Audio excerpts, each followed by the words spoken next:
तो सबसे पहले चुनावी नारों पर घमासान। आखिर क्यों मचा हुआ है चुनावी नारों पर घमासान और इन नारों से आखिर कुछ पार्टियों को क्या दिक्कत है? क्या इन नारों का जो असर है वो जनता के बीच में जा रहा है और इसको लेकर के कहीं ना कहीं ये जो चुनावी घमासान है उस पर उसका असर आ रहा है? इसकी बात करेंगे। महाराष्ट्र में चुनावी घमासान चरम पर है। विभिन्न राजनीतिक दलों के नेता रैलियां, रोड शो और जनसभाएं कर रहे हैं। प्रधानमंत्री नरेंद्र मोदी समेत बीजेपी के स्टार प्रचारक महाराष्ट्र में ताबड़तोड़ रैलियां कर रहे हैं। पीएम मोदी आज महाराष्ट्र में चिमूर, सोलापुर और पुणे में महायुति उम्मीदवारों के समर्थन में 3 बड़ी जनसभाएं कर रहे हैं। चुनाव प्रचार के लिए महायुति और महाविकास आघाड़ी के नेताओं ने पूरी ताकत झोंक दी है। प्रधानमंत्री नरेंद्र मोदी का ये पिछले 5 दिनों में तीसरा दौरा है। वहीं उद्धव ठाकरे और शरद पवार समेत एनडीए के तमाम नेता राज्य में जारी प्रचार को और धार दे रहे हैं। तमाम मुद्दों के बीच मुस्लिमों को 10% आरक्षण की मांग का मुद्दा भी महाराष्ट्र चुनावों में बड़ी सियासी हलचल की वजह बना है। बीजेपी ने इसे आरक्षण खत्म करने की साजिश बताया है और कांग्रेस को आरक्षण विरोधी बताया है। वहीं बीजेपी के नारे एक है तो सेफ है और बटोगे तो कटोगे पर सियासी घमासान छिड़ा हुआ है। कांग्रेस और महाविकास आघाड़ी के नेता इन नारों को समाज को बांटने वाला बता रहे हैं। तो बीजेपी नेताओं का सवाल है कि मुस्लिम एकता के समर्थन में जारी फतवों पर चुप्पी और देश की एकता की बात का विरोध डबल स्टैंडर्ड नहीं तो और क्या है? खबर है कि महाराष्ट्र में 180 मुस्लिम तंजीमों ने महाराष्ट्र विकास आघाड़ी को वोट देने के लिए फतवा जारी किया है। झारखंड में लोहरदगा के जमीयत उलमा का मुस्लिमों को इंडी गठबंधन को वोट देने की हालिया अपील भी मीडिया की सुर्खियों में है। मुस्लिम संस्थाओं और उलेमाओं के फतवों और अपीलों पर इंडी गठबंधन में खामोशी है, लेकिन हिंदू एकता की बात करने पर उन्हें परेशानी है और कई बार देश की एकता की बात करने पर भी परेशानी है। ये सवाल लगातार बीजेपी भी उठा रही है और प्रधानमंत्री नरेंद्र मोदी लगातार ताबड़तोड़ रैलियां उनकी महाराष्ट्र में है और आज भी उनकी लगातार रैलियां हैं। प्रधानमंत्री ने कहा कि महाविकास आघाड़ी कार्यों में बाधा डालने का काम करती है और इसमें वो सिद्धहस्त है। कि सरकार किस स्पीड से काम करती है और ये आघाड़ी वालों की जमात कैसे कामों को रोकते हैं। ये कौन सी बात है? चंद्रपुर के लोगों से बेहतर कौन सी बात? ये बात और कौन जानेगा।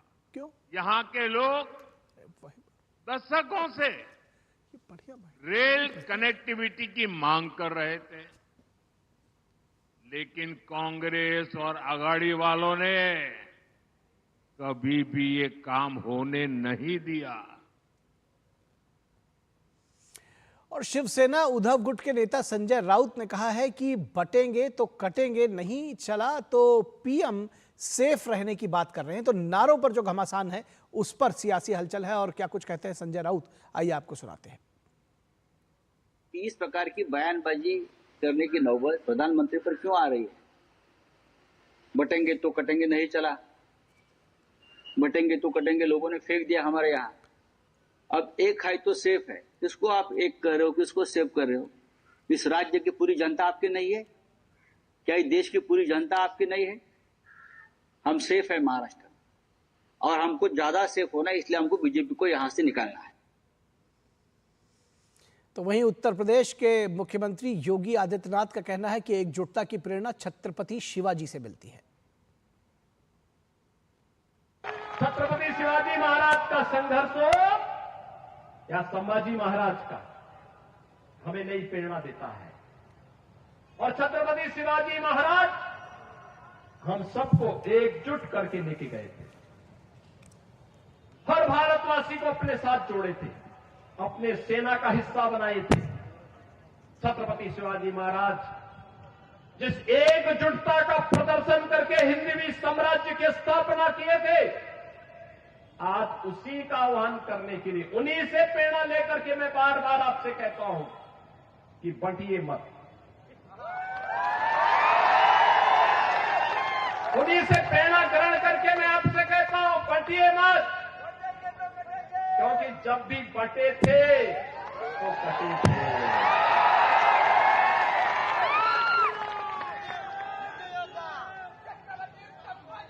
एक है तो नेक है, एक है तो सेफ है, और बटे थे तो कटे थे। हमें बटना नहीं है, एकजुट होना है। तो जिस तरह से आपने देखा कि योगी आदित्यनाथ से लेकर के तमाम जो नेता है वो कह रहे हैं कि बटेंगे तो कटेंगे और हमें एक रहना है, एकजुटता ही हमारा संकल्प है। तो इसको लेकर के दरअसल एमवीए और कांग्रेस में खासी परेशानी है। अब कांग्रेस अध्यक्ष मल्लिकार्जुन खड़गे का कहना है कि भाजपा खुद समाज को बांटने और काटने का काम करती है। वो हमको कह रहे और अभी कोशिश कर रहे कि हिंदू मुसलमान में बांटने का, शेड्यूल कास्ट में बांटने का, ओबीसी में बांटने का, ये बांटने का काम वो कर रहे हैं।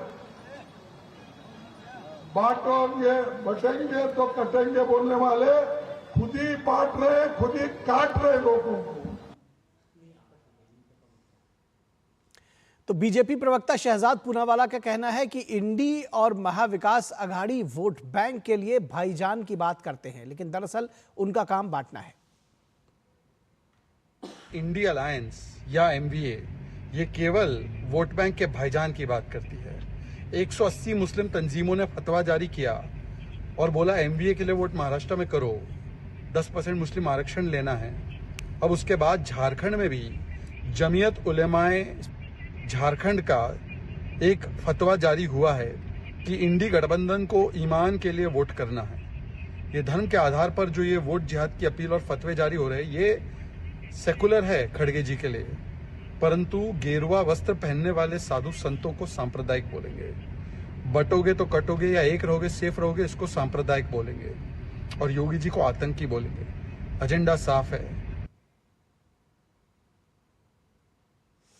और इस पूरी खबर पर बातचीत करने के लिए हमारे साथ हमारे संवाददाता शिशिर सेलार मुंबई से हमारे साथ जुड़े हुए हैं। शिशिर, समझना चाहेंगे दरअसल इन तमाम जो ये दो नारे हैं, कम से कम इसको लेकर के एक खासा, जिसको कहते हैं कि जो पूरा चुनाव है वो ऐसा लगता है कि नारों के बीच में सिमट कर रह गया है, फॉर एंड अगेंस्ट। किस तरह से पब्लिक इसको देखती है और किस तरह से नेता इसको लेकर के जनता के बीच में जा रहे हैं? बिल्कुल, देखिए इससे पहले जो नारे इस वक्त लगे, उससे पहले अगर थोड़ा पीछे हम जाएं, लोकसभा चुनाव अगर देखें तो उस वक्त नारा लगा था संविधान बचाओ, और उसके बाद हमने देखा किस प्रकार से जो है संविधान बचाओ नारे को लेकर खासतौर पर कांग्रेस और महाविकास आघाड़ी और इंडी अलायंस जो है वो मुखर रहा था। और उसके बाद जिस प्रकार से आंकड़े हमने देखे, हालांकि इस नारे की कांट जो है इस बार हम ये कह सकते हैं, और जितने भी राजकीय पंडित है महाराष्ट्र में वो कह रहे हैं कि इस नारे की कांट जो है अब महायुति के पास है, बीजेपी के पास है। जिस प्रकार से ये नारा लगाया जा रहा है कि एक रहोगे तो सेफ रहोगे, और साथ ही साथ बटोगे तो कटोगे जो नारा योगी द्वारा लगाया जा रहा है, तो जाहिर सी बात है कि अब ये पूरा माहौल जो है महाराष्ट्र के राजनीति का इस नारे के इर्द गिर्द घूम रहा है। हालांकि इससे पहले हमने देखा थी कई सारे विषय दरअसल यही समझना चाह रहे हैं शिशिर आपसे कि ये इतनी छटपटाहट क्यों है एमवीए और कांग्रेस में इन नारों को लेकर के? उनको लगता है कि वोट बैंक खिसक जाएगा? देखिए, उनके ऊपर हालांकि आरोप बीजेपी द्वारा लगाया गया है कि जिस प्रकार से कांग्रेस जो है राजनीति करना चाहती है, जाति जाति में विभाजन करना चाहती है, यह आरोप जो है बीजेपी ने उस पर लगा। और जिस प्रकार से बीजेपी ने कहा है कि कांग्रेस का जो एक व्यक्तित्व था कि जिस प्रकार से कांग्रेस कहती है कि आरक्षण को मिटाना चाहिए, राहुल गांधी जो कि विदेश में जाकर कहते हैं कि आरक्षण जो है वो हटना चाहिए, तो ऐसे में कहीं ना कहीं कांग्रेस के लिए भी सेटबैक जरूर दिखाई दे रहा है।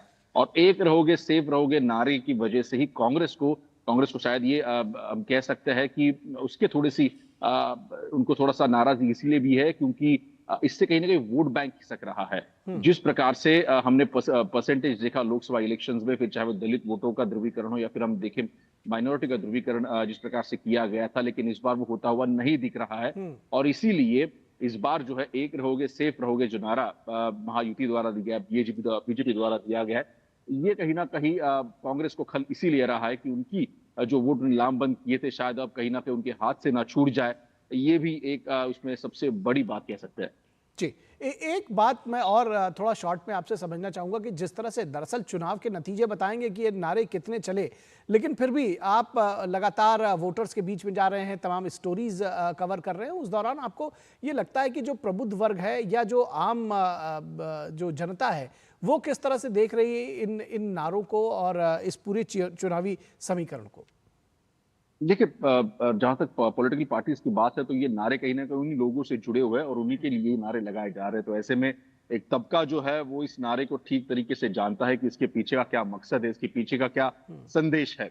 लेकिन इस वक्त जो है वो लोग कहीं ना कहीं काफी चुप्पी साधे हुए हैं कि हालांकि उनका रुझान किस तरफ है। हालांकि इसका परिणाम हमने हरियाणा के इलेक्शन में जरूर देखा, लेकिन महाराष्ट्र में हालांकि उसी प्रकार का सिचुएशन हम यहाँ पे देख रहे हैं। लोग इस वक्त नहीं कह रहे हैं कि उनका रुझान किस तरफ है, लेकिन जैसे मैंने कहा ये नारे लोगों से उठे हुए लोगों के लिए उठाए गए हैं, तो जाहिर सी बात है कि संदेश काफी स्पष्ट है। चलिए, बहुत शुक्रिया इस तमाम बातचीत के लिए। और यहाँ से आपको सीधे लिए चलेंगे रविशंकर प्रसाद, बीजेपी के नेता, उनकी प्रेस कॉन्फ्रेंस में। कांग्रेस पार्टी के लोग हार